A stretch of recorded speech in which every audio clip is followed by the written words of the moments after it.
Assalamualaikum warahmatullahi wabarakatuh.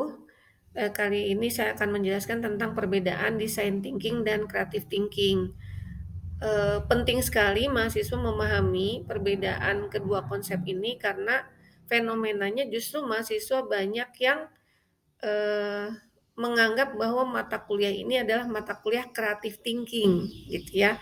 Terlihat dari mana? Terlihat dari mahasiswa yang, belum melakukan pencarian informasi sebanyak-banyaknya, tapi sudah menentukan, sudah punya planning, saya mau buat ini, saya mau buat itu, seperti itu. Jadi, eee, kalau kita belum melakukan pencarian informasi sebanyak-banyaknya, atau bahkan, dari awal kita menentukan masalah itu sudah terbayang, mau buat ini, mau buat itu, berarti sebetulnya bukan sedang, melakukan design thinking, tapi sedang melakukan, creative thinking atau berpikir kreatif. Nah ini, apa itu design thinking? Proses yang berulang. Nah ini ya, proses yang berulang, makanya disebut, prosesnya tuh looping gitu ya. Kalau looping mah seperti spiral, seperti itu ya. Jadi nggak ada berhentinya, terus aja gitu ya. Untuk apa proses itu diulang-ulang terus? Untuk mengatasi serangkaian masalah. Jadi mungkin dulu gitu ya, ketika ada apa, mobil, eee di awal-awalnya itu sebagai solusi, karena sebelumnya orang berkendara hanya misalnya menggunakan sepeda atau berkuda gitu ya, kereta seperti itu ya, yang di apa, ditarik oleh kuda misalnya. Nah, ketika ada mobil pertama kali itu sebagai solusi. Tapi hingga saat ini mobil sekarang sudah begitu canggih, itu adalah proses dari design thinking. Artinya, ketika kita menemukan sebuah solusi, maka kita jangan langsung puas terus aja sebagai seorang design thinker, kita terus-menerus melakukan proses, eee, risetnya yang kita lakukan terus-menerus, agar kita terus menemukan sebuah kreasi atau sebuah inovasi. Nah, sedangkan apa yang dimaksud dengan berpikir secara kreatif? Berpikir secara kreatif itu adalah bagian dari design thinking, tahapan, hampir di akhir gitu ya. Jadi kalau dari awal mahasiswa sudah berpikir kreatif salah, karena, di awal itu justru adalah menentukan masalah, empati, ini sebetulnya problemnya apa sih gitu kan. Lalu orang sudah sejauh mana sih membuat solusi, kan yang lama tuh sebetulnya sekarang di tahap ini gitu ya. Di tahap ini tuh mahasiswa belum memikirkan, belum kebayang kira-kira nanti solusinya apa yang memiliki nilai tambah atau yang lebih baik daripada solusi-solusi yang ada sekarang. Berpikir kreatif, fokusnya pada kreativitas. Makanya kalau mahasiswa ketika mengajukan sebuah problem, lalu dari awal dia bilang, "Saya Bu nanti, Bu saya masalahnya ini, nanti saya mau buat ini itu," gitu ya. Itu artinya mahasiswa sedang berpikir kreatif. Jadi tujuannya adalah kreativitas, menemukan kreativitas, maka biasanya hasilnya cepat. Hasilnya biasanya cepat ketemu, karena memang fokusnya kepada menghasilkan sebuah kreativitas. Padahal di dalam design thinking, fokusnya adalah pada problem gitu ya, dan proses bagaimana menemukan solusi. Jadi bukan di, hasil dulu gitu ya. Karena bisa saja di dalam design thinking, kreativitas itu tidak di hasil, tapi bisa di proses, bisa di, kualitas, di standar. Nah, kalau kita fokusnya kepada menghasilkan sebuah kreativitas, maka, bisa saja akan ada masalah. Masalahnya apa? Eee, Kira-kira ketika itu dijadikan sebuah produk, solusi menjadi, ketemu nggak? Artinya kalau solusi itu berarti memiliki nilai, yakin nggak orang, menyukai atau mau menggunakan produk tersebut, atau mau menggunakan atau membeli hasil kreativitas tersebut. Nah, sedangkan kalau design thinking itu menggali lebih dalam tentang kebutuhan yang kemudian kemudian, diterjemahkan menjadi sebuah solusi. Jadi di dalam design thinking fokusnya kepada menggali masalah gitu ya. Nah, bedanya apa berikutnya dengan, berpikir kreatif? Kalau berpikir kreatif itu selalu output-nya adalah produk gitu ya. Sedangkan di dalam design thinking tidak selalu, hasil kreativitasnya itu bisa divisualisasikan gitu. Karena bisa saja dalam bentuk tadi fungsi, proses, atau kualitas. Nah, jadi saya berulang-ulang mengatakan bahwa, selama ini ketika kita mendapatkan sebuah masalah, menemukan sebuah masalah, kita terlalu cepat men-judge bahwa solusinya ini, bahwa ini yang terbaik gitu ya. Nah, di dalam design thinking ini terbukti kalau kita berubah, proses menyelesaikan masalah dengan pendekatan design thinking, maka bisnis terutama, ini dibuktikan pada perusahaan-perusahaan, itu menjadi, lebih cepat dalam berinovasi gitu. Kenapa? Karena mindset kitanya dirubah dulu, di mana solusi itu belum terbayang sebelum kita menemukan pencarian informasi sebanyak-banyaknya. Jadi, cara-cara tradisional yang menemukan solusi itu hanya dengan, langkah-langkah pencarian informasi yang sederhana, dan kita sudah dari awal membatasi bahwa solusinya harus misalnya kalau ada lima cabang, misalnya solusinya ada di cabang A misalnya ya, itu tentu tidak efektif. Artinya ketika berpikir untuk menghasilkan sebuah inovasi menjadi sulit, karena dari awal kita sudah menutup lah, sudah membatasi. Makanya di dalam design thinking tidak ada cara yang linear untuk mengatasi masalah. Artinya linear itu kan garis lurus ya. Tidak bisa kalau A maka menjadi B. Di dalam design thinking kita berlatih untuk betul-betul open minded di mana bisa saja gitu sesuatu yang menurut kita tidak mungkin itu bisa saja menjadi mungkin. Jadi pencarian informasinya dengan pemikiran seperti itu menjadi lebih optimal.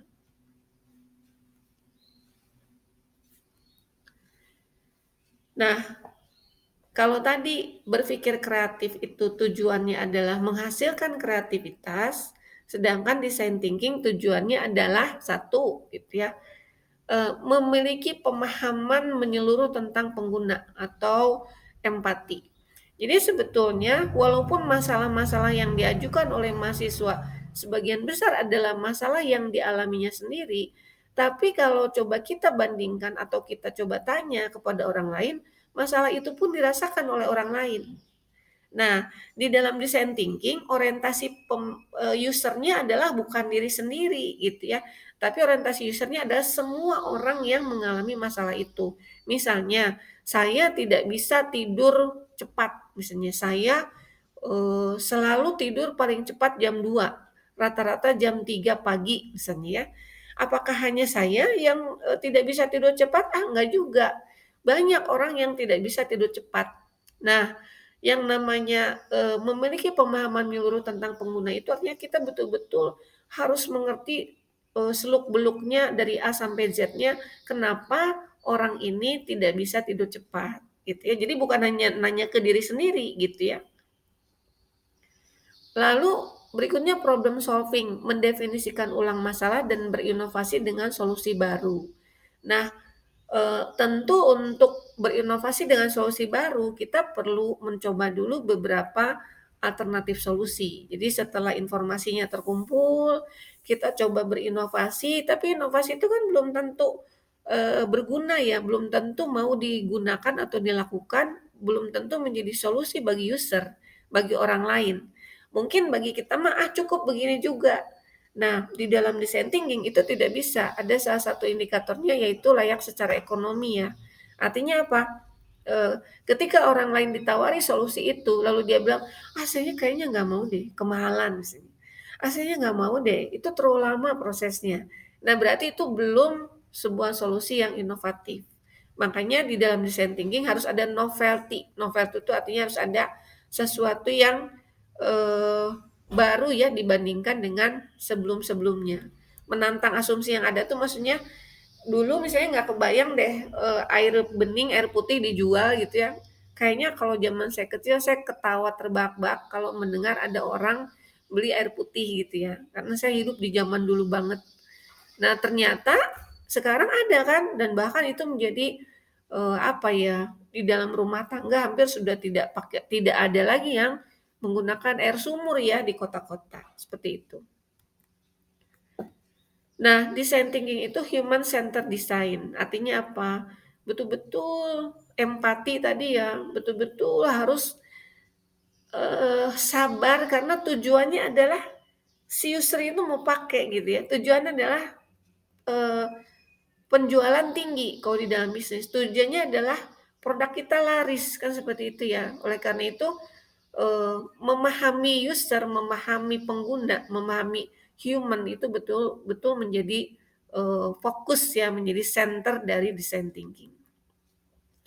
Proses yang berulang dan berkembang. Jadi, kalau mahasiswa sering saya kasih tahu, yang saya nilai itu adalah effort-nya. Effort itu apa?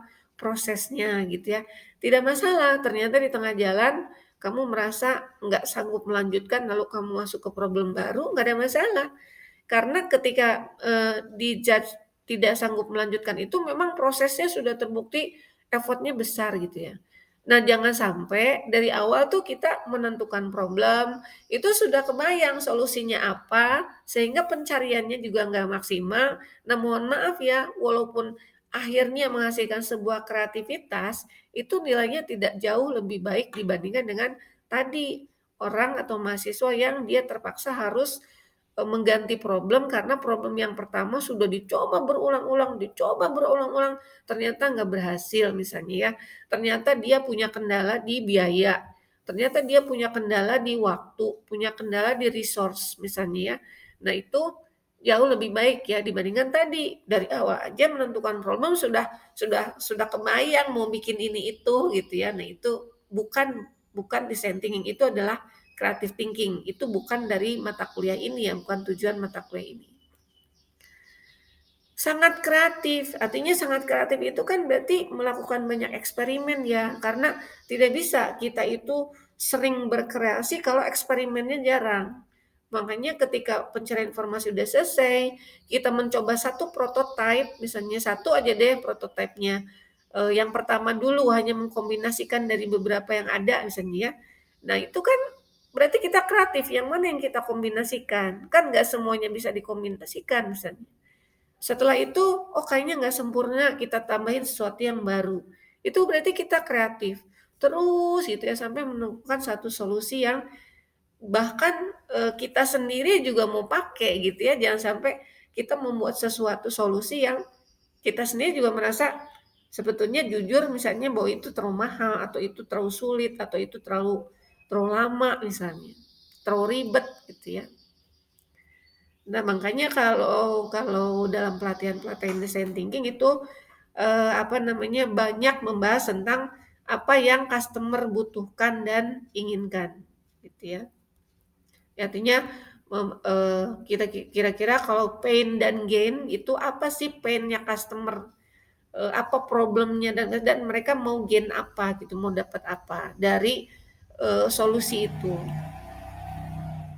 Nah, ini barangkali terakhir, eee tadi saya bilang berulang-ulang tentang empati, juga di awal juga saya sudah mengatakan betapa pentingnya empati. Jadi, banyak terbukti bahwa inovasi-inovasi itu dihasilkan dari perusahaan yang betul-betul memahami sampai detail gitu ya, maunya customer tuh apa gitu ya, problemnya customer itu apa. Karena banyak sekali ternyata, apa namanya, alat yang kecil banget gitu ya, tapi ternyata layak jual, bahkan murah gitu ya. Tapi, apa namanya, walaupun murah, kecil, enak gitu ya ketika kita pasang sederhananya gini deh, penutup, colokan, listrik misalnya ya, supaya tidak kena debu atau tidak di apa, tangan anak-anak nggak masuk gitu kan.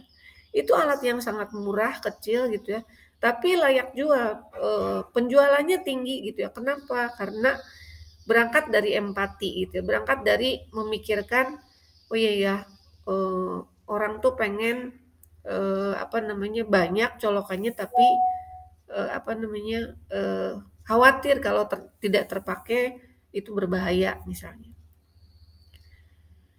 Eee, ya ini terakhir banget karena ada mahasiswa yang sudah sampai ke prototyping ya, walaupun satu orang gitu ya. Prototyping itu bukan bukan berarti akhir dari proses design thinking. Prototyping mah terus aja proses eksperimen yang awalnya masih kasar banget, masih jelek banget, atau masih lama banget gitu ya, prosesnya misalnya ya, ketika kita misalnya membuat satu produk, eee, otomotif misalnya ya, banyak banget gitu ya kekurangannya, nggak apa-apa, lalu berikutnya prototyping tahap kedua gitu kan, kita perbaiki sebelah mananya. Saya pikir mahasiswa yang suka dengan otomotif itu sering ya melakukan prototyping. Dan mungkin faktanya beberapa mahasiswa sudah terbiasa melakukan design thinking terkait dengan hobi-hobi mereka. Nah, di dalam mata kuliah ini kita bukan hobi, tapi kita bagaimana menjadi seorang design thinker itu supaya nanti kita memiliki soft skill apa kreatif. Dan ketika kita bekerja, kita mampu memberikan solusi-solusi yang menunjukkan apa ya, value-nya bagi perusahaan betul-betul berarti gitu ya, bukan sekedar menjadi pegawai yang, standar seperti itu. Saya pikir itu saja yang saya sampaikan hari ini, semoga semakin memahami apa itu design thinking sehingga gitu proses yang kalian lakukan terkait dengan problem yang sudah kalian pilih itu benar. Demikian, terima kasih. Assalamualaikum warahmatullahi wabarakatuh.